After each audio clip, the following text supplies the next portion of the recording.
সর্বোপরি শুকর যে আল্লাহ তাআলা আমাদেরকে এখনো জীবিত রেখেছেন, আমরা এখনো বেঁচে আছি। বেঁচে থাকাটা অনেক বড় এক নিয়ামত। যেই হারে প্রতিদিন মানুষ মরে, এর মধ্য দিয়ে যে আল্লাহ আমাদেরকে এখনো বাঁচায় রাখছে, নিঃসন্দেহে এটা আল্লাহর অনুগ্রহ দয়া ছাড়া কিছুই হতে পারে না।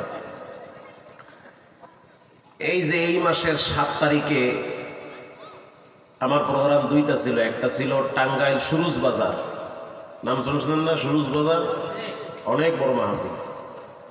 ওখানে কইরা আসলাম এলেঙ্গা একদম কাছেই একটা মাদ্রাসার মাহফিল। আইসা দেখলাম সকালে একটা জানাজা হয়েছে, বয়ানের পরে আর একটা জানাজা অপেক্ষায় আছে। একই প্যান্ডেলে সকালে এক জানাজা, রাত্রে আর একটা জানাজা। একজন মারা গেছে মোটরসাইকেল অ্যাক্সিডেন্টে। মাহফিলের টিস্যু বক্স আনার জন্য এলেঙ্গায় গেছে। এই যে বক্স, ওই পারে গেছে, রাস্তা পার হইতে গিয়া ট্রাক আইসা ধাক্কা মারছে। যদি বুঝতে পারতো যে টিস্যু আনতে গেলে আমার মৃত্যু হবে, বলেন টিস্যু আনতে যাইতো? যেত না। সে প্রয়োজনে ওই এলাকায় থাকতো না। তারপরেও মরণ থেকে মানুষ বাঁচতে চায়, কিন্তু আল্লাহর সিদ্ধান্ত কে খণ্ডাবে? আল্লাহ যখন ইচ্ছা, যাকে ইচ্ছা তাকেই দুনিয়ার থেকে নিয়ে যেতে পারে। কারো পারমিশন লাগে না। প্রতিদিন এভাবেই মানুষের মৃত্যু হচ্ছে। এই যে আজকে এখানে বয়ান, এই সময়টাতে বাংলাদেশের প্রত্যন্ত অঞ্চলে, শহরে গ্রামে কোথাও না কোথাও কারো না কারো জন্য জানাজা হচ্ছে কনফার্ম, এতে কোনো সন্দেহ নাই। কারণ প্রতিদিন বাংলাদেশে মানুষ মারা যায়, রাতেও মরে, দিনেও মরে। দুনিয়া থাকার জায়গা না। আমাল হায়াতুদ দুনিয়া ইল্লা মাতাউল গুরুর। সংক্ষিপ্ত হায়াত, অল্প একটু বেঁচে থাকার শক্তি দিয়েছে, সকলকেই চলে যেতে হবে। রাস্তায় রাস্তায় যারা ঘুরতেছেন, অনার্থক সময় নষ্ট করতেছেন, চলে আসেন ওয়াজের প্যান্ডেলে। হতে পারে কালকে সকাল আপনার জন্য অথবা পরকালও হয়ে যেতে পারে। বলেন ভাই, পারে কি পারে না? পারে। ঠান্ডার ভিতরে একটা মানুষকে যখন কবরে রাখা হয়, তখন হাত দিয়ে দেখবেন মাটি আরো ঠান্ডা। এই ঠান্ডা মাটিতে পাতলা কাপড় পেঁচাইয়া যখন রাখে, সন্তান যখন বাবারে রাখে, তখন অনেক কষ্ট লাগে। যেই বাবা গরম পানি ছাড়া উযু করতো না, যেই মা গরম পানি ছাড়া গোসল করতো না, অথচ সেই মা বাবাকে ছেলে নিজের হাতে ঠান্ডা মাটিতে রেখে আসে। একটা চাদরও দেয় না, কম্বলও দেয় না, একটা বালিশও মাথার নিচে দেয় না। হযরত আবু বকর রাদিয়াল্লাহু তাআলা আনহু, তিনি একজন দামি সাহাবী। নবীজির পরে এই উম্মতের ভিতরে সবচেয়ে মর্যাদাবান সম্মানী ব্যক্তির নাম হলো সিদ্দিকে আকবর, আবু বকর সিদ্দিক রাদিয়াল্লাহু তাআলা আনহু। তিনি রাত্রিবেলা যখন রাস্তা দিয়ে হাঁটতো, তখন গাছের দিকে তাকায় বলতো, যদি আল্লাহ আমারে গাছের পাতা বানাইতো, বকরি খায়া ফেলাইতো, আমার কোনো হিসাব লাগতো না। যদি আল্লাহ তাআলা আমারে বকরি বানাইতো, মানুষ জব কইরা খায়া ফেলাইতো, আমার কোনো হিসাব ছিল না। কিন্তু আল্লাহ বানাইছে মানুষ। একদিন মৃত্যু হবে, মাটির নিচে থাকতে হবে লম্বা সময়, কিয়ামতের ময়দানে দাঁড়ায়া থাইকা হিসাব দেওয়া লাগবে, পুলসিরাতের রাস্তা পাড়ি দিতে হবে। এরপরে হয় জান্নাত অথবা জাহান্নাম, সিদ্ধান্ত আল্লাহর হাতে। এজন্য আমার মৃত্যুর পরে আমাকে যেন পুরান কাপড় দিয়ে দাফন করা হয়, আমি নতুন কাপড় চাই না। তো আবু বকরের মেয়ে আয়েশা রাদিয়াল্লাহু তাআলা আনহা বলেন, আপনি তো খলিফাতুল মুসলিমিন, প্রেসিডেন্ট, আপনার মৃত্যুর পরে পুরান কাপড় দিয়ে কেন দাফন হবে? নতুন কাপড়ের কি অভাব পড়েছে? আবু বকর বলে, জীবিত ব্যক্তিদের জন্য নতুন কাপড় মানায়, আমার মতো মৃত ব্যক্তিদের জন্য নতুন কাপড় মানায় না, পুরান কাপড় দিয়েই দাফন করে দিও। তাহলে দেখেন আল্লাহর প্রতি, কবরের প্রতি তাদের ভয় কত বেশি ছিল। দুনিয়ার সবাই যদি আমারে ফুলের মালা দেয়, বাহবা দেয়, ওয়েলকাম, স্বাগত, মারহাবা জানায়, আর মরার পরে যদি আল্লাহ বলে যে তোমাকে আমি চিনি না, তোমার সাথে আমার কোনো সম্পর্ক নাই, এই ফুলের মালা আপনার জীবনে কোনো কল্যাণ আসবে? আসবে না। আর সবাই যদি আপনার জুতার মালা দেয়, সবাই যদি আপনাকে সি সি বলে তাড়ায় দেয়, আর আল্লাহ তাআলা যদি আপনাকে বলে যে আমি তোমাকে মাফ করে দিয়েছি, এই জুতার মালা আপনার জীবনে কিছুই আসে যায় না, কারণ আপনার স্রষ্টা আপনাকে মাফ করে দিয়েছে। তা আবু বকর বলেন, আমার মৃত্যুর পরে নবীজির রওজার পাশে দাঁড়ায়া থাকবা।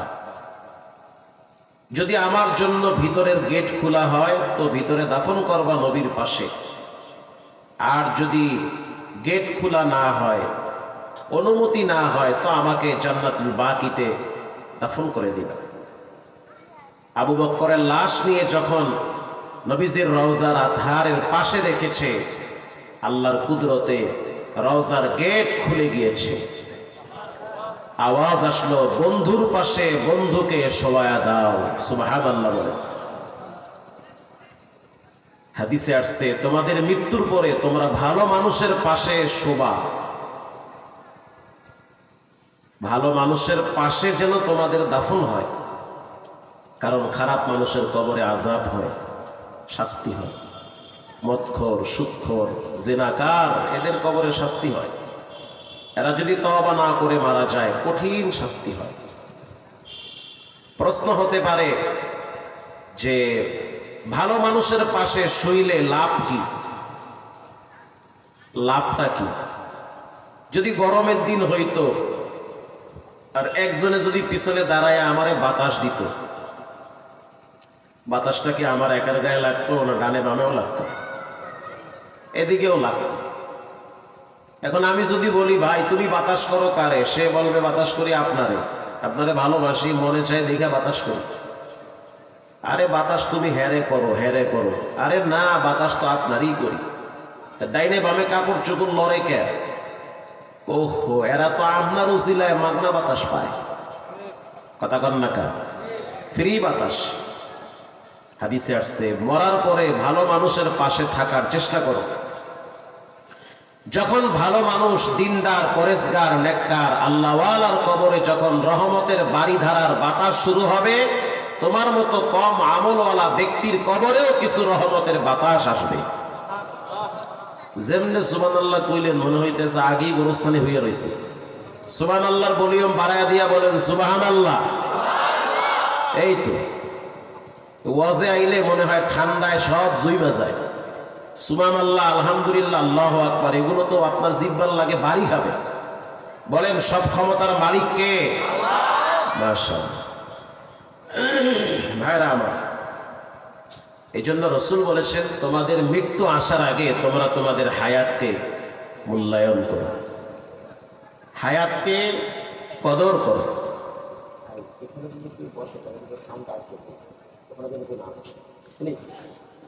ওখানে বসলেই সাউন্ডটা কানে আসবে।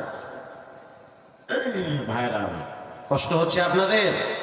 আমি বেশি দেরি করব না, আমার প্যারা আছে, আর আমি অল্প সময় ছেড়ে দিব ইনশাআল্লাহ। আর আপনাদের কাঙ্ক্ষিত মেহমান, আকর্ষণীয় আলোচক, অত্যন্ত চমৎকার কণ্ঠে বয়ান করেন। তিনি আপনাদেরকে কোরআন হাদিসের মধু দিয়ে অন্তরটাকে একেবারে মিষ্ট করে তুলবে। আল্লাহু আকবার বলে। বর্তমান সময় মানুষের ঘরে ঘরে অশান্তি বেড়েই চলছে। আদালতের সামনে দেখলাম একজনে দাঁড়ায় বলতেছে যে বিয়ে করছি আমি, আর আমার বাপে আমার বউ নিয়ে জায়গা। এটা কোনো কথা? এটা কোন যুগে বাস করি বলে?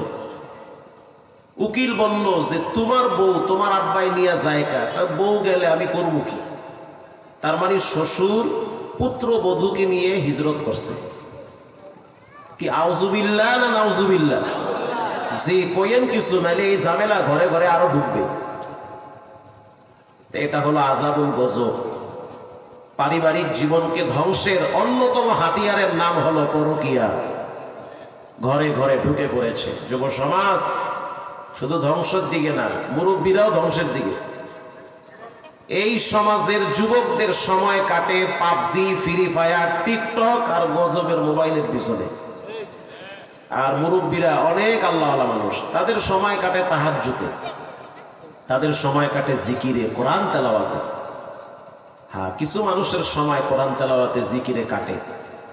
আমাদের কুয়াকাটায় দেখছি মসজিদগুলো ফাঁকা, মসজিদের পাশের চায়ের দোকানগুলা ম্যাক্সিমাম মুরব্বীদের দখলে, টিভি আর চায়ের বরকতে বসে থাকে। এই গজব আপনাদের এই টাঙ্গাইলে নাই? অভাব নাই। চার দোকানে বইয়া ঠ্যাঙ্গের উপরে ঠ্যাং হেলাইয়া পেপার পরে আর কয় দেশ ধ্বংস হইয়া গেছে।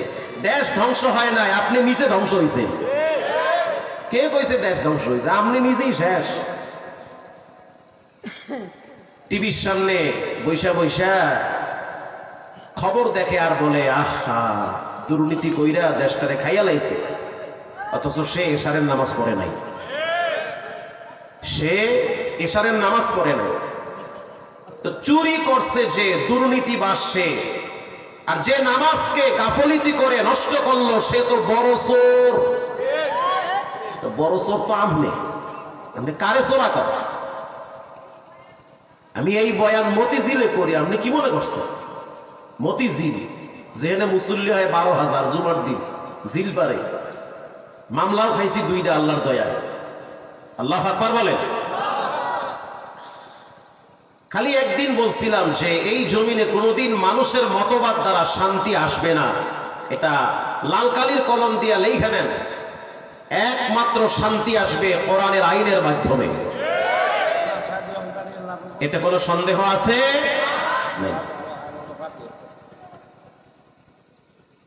এই জন্য রাসূল বলেছেন, মা যাহার ফি কওমিন আয-যিনা আও আর-রিবা ইল্লা হাল্লু বিআনফুসিহিম মান আযাবাল্লাহ। আয় আল্লাহ, কত গুরুত্বপূর্ণ কথা। সমাজে যখন 2টা পাপ বাড়বে, বলেন কয়টা? 1 নম্বরে জেনা, 2 নম্বরে সুদ। সুদ চিনেন? সুদ, টাকায় টাকা বাড়ে, গরিবের রক্ত চুষে সম্পদওয়ালারা কোটি টাকার মালিক হয়।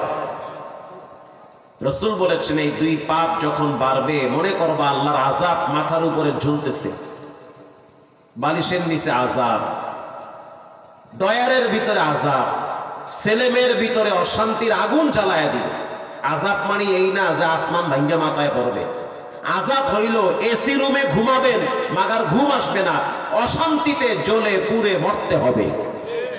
এটা হলো বড় আযাব। চোখের সামনে ছেলে নেশা করবে, দেখবেন কিচ্ছু বলতে পারবেন না, খালি ছায়া থাকবেন, কিছু কইবেন আপনারই উস্কায়া ছাড়তে হালাইয়া দিবে। চোখের সামনে মেয়েটা নষ্ট হয়ে যাবে, দেখবেন কিচ্ছু বলতে পারবেন না, ধমক দিবেন, দেখবেন ঘুমের ভিতরে ডাইরেক্ট বালি চাপা দিয়া তুফানে বাড়ি মারবে। দেখেন নাই কুষ্টিয়ায় ছেলে রাত জেগে জেগে পাবজি গেমে আসক্ত হয়ে জুয়া খেলে, বাবাই শুধু বলছে, বেটা লেখাপড়ার ঘরে আগুন দিলি, নিজের জীবন ধ্বংস করলি, মোবাইলের পিছনে তোমার জীবন যৌবন সব শেষ হচ্ছে। ছেলের মাইন্ডে লাগছে। বাবাই যখন ঘরের ভিতরে সুন্নাত নামাজ পড়তেছিল, ছেলে পাকের রুম থেকে বটি আইনা বাবার ঘাড়ে আঘাত করেছে। ওই যায় নামাজের মুসাল্লাই বাবাই শেষ, রক্তের ফোয়ারা বের হচ্ছে। নরসিংদী গোরাসাদের ঘটনা কে না জানে। ছেলে মোটর সাইকেলের জন্য বাবার কাছে বায়না করছে যে মোটর সাইকেল দাও, তা না হলে কিন্তু ঘরে আগুন দিব। বাবাই বলল, আমি গরিব মানুষ, 3 লাখ টাকা দিয়ে মোটর সাইকেল কিভাবে দিব? বাবার কথা হইল যে অসম্ভব, তুমি একটা জায়গায় প্রতিষ্ঠিত হও, তুমি হুন্ডা কেন কিনবা? তোমার পিছনে প্রাইভেট কার ঘুরবে, তুমি যোগ্যতা অর্জন করো। রাত্রিবেলা বাবার ঘরে পেট্রোল দিয়ে আগুন ধরায় দিছে একটা মোটর সাইকেলের জন্য। স্বামী ফ্রান্সে থাকে, দেশে আসছে, যেই দিন আসছে ওই দিন স্ত্রী জবাই কইরা 4 টুকরা বানায়া ফ্রিজে ঢুকায় রাখছে। এরকম ঘটনা বাংলাদেশে অহরহ ঘটে। বলেন এগুলো কি রহমত না গজব? আরো জোরে বলেন গজব। এই গজব দূর করার জন্য সবচেয়ে বড় মেডিসিন হলো আল্লাহর কোরআন। চুরি করবে হাত কেটে দাও, কোনো স্বজন প্রীতি চলবে না। কিন্তু আমাদের দেশে স্বজন প্রীতি বেশি। গরিবের সন্তান চুরি করলে মামলা খায় 3টা, আর ধনীর পোলা চুরি করলে একটা মামলা খায় না, মাথায় হাত দিয়ে বলে বাবা এগুলো করতে হয় না। যত আইন সব গরিবদের জন্য। প্রিয় ভাইরা আমার, যেই সমাজের মা বাবারা ছেলে মেয়েদেরকে কোচিং এর জন্য, প্রাইভেটের জন্য ধমক দেয়, অথচ নামাজের জন্য ধমক দেয় না, ওই সমাজের মা বাবারা তো এক সময় ছেলে মেয়ের কাছে বোঝা হয়ে যাবে। এটাই তো স্বাভাবিক। এবার আসুন, অনেক কথাই বললাম ভূমিকায়। আমি আপনাদের সামনে সূরা সাবাব থেকে একটি আয়াত তেলাওয়াত করেছি। আপনারা কি ঘুমায় গেছেন নাকি? আরে হ, আমি কই হ, হে কয় না। ঘুমাইছেন? কে কে ঘুমাইছেন 2 হাত তুলে আল্লাহকে দেখাও। মারহাবা। আমি যে কই ঘুমায় হেরা কয় না, ঘুমাইয়া পারে। ওইটা তালে তালে হাত তুলছে, তালে তালে হাত তুলছেন না? ময়মনসিংহ ওয়াজে গেছি, বয়ান দেশে রাত 2টায়। আমার আগে ওয়াজ করছে মাওলানা তারেক মনোয়ার সাহেব, মাঝখানে 1 ঘন্টা গ্যাপ, মাঠ গেছে নষ্ট হইয়া। লাস্টে দোয়া করবে মাওলানা খালেদ সাইফুল্লাহ আইয়ুবী সাহেব। তো 2টার সময় গিয়ে দেখি প্যান্ডেলের অবস্থা সদর বদর। জানি না এটা আপনারা কি মনে করেন, আমাকে কুয়াকাটার ভাষায় কয় লাইন ঠিক নাই। মানে 5-7 জন দেখলাম আমার দিকে পাও দিয়া ঘুমাইতেছে। অনেক বড় প্যান্ডেল, অনেক মানুষ, কিন্তু এদের ভিতরে কোনো মানে শৃঙ্খলা নাই। আবার কেউ দেখি রাস্তায় রাস্তায় টুপি খুললে বিড়ি টানে, আর কয় কিরে বক্তা আরো কয়টা আছে। মানে এক একজনে এক এক তালে আছে। তা আমি চিন্তা করলাম এই প্যান্ডেল না ঘুষাইলে, মাঝে মাঝে সালাত না দিলে ওই খুঁড়ির লাগে এলান দিয়ে ঘুম দিবে, এজন্য সালাত দেওয়া লাগে। তা আমি গিয়ে বললাম ভাইরা আমার, ময়মনসিংহের মানুষটা আল্লাহওয়ালা দেশের মানুষ, আপনারা জান্নাত চান কি চান না? হ্যাঁ চাই। চাই না মানি কোন কি? আচ্ছা জাহান্নামে কারা কারা যাবেন হাত তুলেন।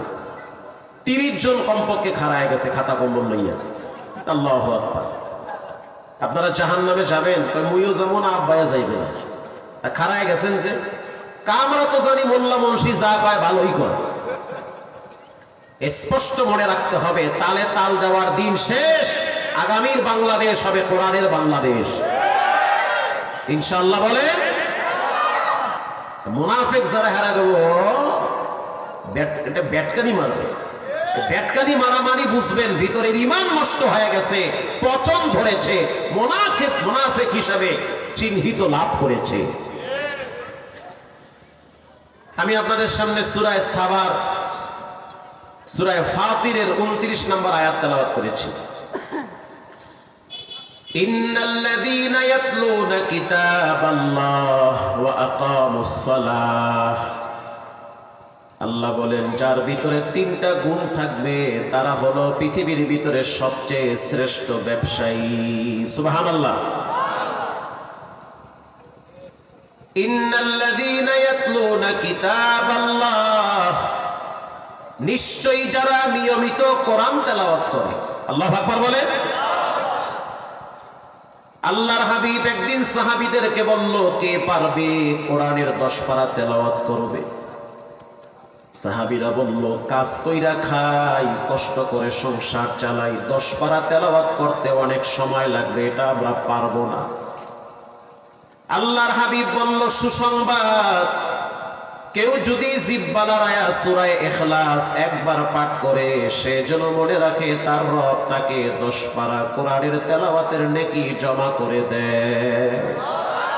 সুবহানাল্লাহর ভলিউম আরো বাড়ায় দেন। দুনিয়ায় চলতে টাকা লাগে, দুনিয়ায় চলতে কি লাগে? টাকা লাগে। কিন্তু যেদিন চোখ বন্ধ হবে ওদিন কি লাগবে? নেকি লাগবে, ঈমান আর আমল লাগবে। প্রিয় ভাইরা আমার, কেউ যদি কোরআন থেকে সূরা ইখলাস 3 বার তেলাওয়াত করে, রাসূল বলেছেন তার আমলনামায় 30 পারা কোরআনের নেকি জমা হয়ে যায়। আজকেও পড়ছি, না হইলেও 30 বার পড়ছি আজকে। প্রতিদিন পড়ি আল্লাহর দয়ায়। কারণ যে আমল করি এতে তো ফেরেশতারা ফিডাইবে চোখ বন্ধ করে, মানে ফিডান যে শুরু করবে তবে টুপি খুললে ফিডা। এই ফাঁকে ফাঁকে কোরআনের 2-4টা আয়াত পড়বেন, হয়তো এও ছিল আল্লাহ আপনারে মাফ করতে পারে। আল্লাহর রাসূল বলেন কেউ যদি সূরা জিলজাল তেলাওয়াত করে, ইদা যুলজিলাতিল আরদু জিলজালাহা ওয়া আখরাজাতিল আরদু আসকালাহা ওয়া ক্বালাল ইনসানু মা লাহা। রাসূল বলেন কেউ যদি এই সূরাটা একবার তেলাওয়াত করে, তার আমলনামায় 15 পারা কোরআনের নেকি জমা হয়ে যায়। যদি বলতাম 2 প্যাকেট খিচুড়ি দেওয়া হইবে, সুবহানাল্লাহ ঠেলায় পুরো প্যান্ডেল উড়াইতেন। আওয়াজ দিয়ে বলেন সুবহানাল্লাহ। তাহলে পরের বক্তা কইবে যে গোরস্থানে ওয়াজ করবার লাগছে। আল্লাহর হাবিব বলেন সূরা ইখলাস কেউ যদি 10 বার পড়ে, মান ক্বারাআ কুল হুয়াল্লাহু আহাদ, আল্লাহর রাসূল বলেন ও দুনিয়ার উম্মত শুনে নাও, ধনী মানুষের 10 তলা বিল্ডিং দেখা মনের ভিতরে কষ্ট নিও না। এমন একটা দিন আসবে বিল্ডিংও থাকবে না, বিল্ডিং এর মালিকও থাকবে না। বিল্ডিং এর নিচে যেই শক্ত পাইলিং করা, পুরা পাইলিং তুলার মতো উঠতে থাকবে, থাকবে না কিছু। কিন্তু তুমি যদি জিহ্বা লড়াইয়া সূরা ইখলাস 10 বার পড়ো, আল্লাহর রাসূল বলেন মনে রাখবে তোমার জন্য রব্বুল আলামিন জান্নাতে একটা স্পেশাল ঘর বিল্ডিং বানায়া দিবে। স্বর্ণের বিল্ডিং হবে। আমরা আশাবাদী, আমরা জান্নাতে সেই বিল্ডিং নিব ইনশাআল্লাহ। বলেন ইনশাআল্লাহ। এবার আসেন বুখারী শরীফের হাদিস, তাবারাকাল্লাযী বিয়াদিহিল মুলক ওয়া হুয়া আলা কুল্লি শাইইন কাদির।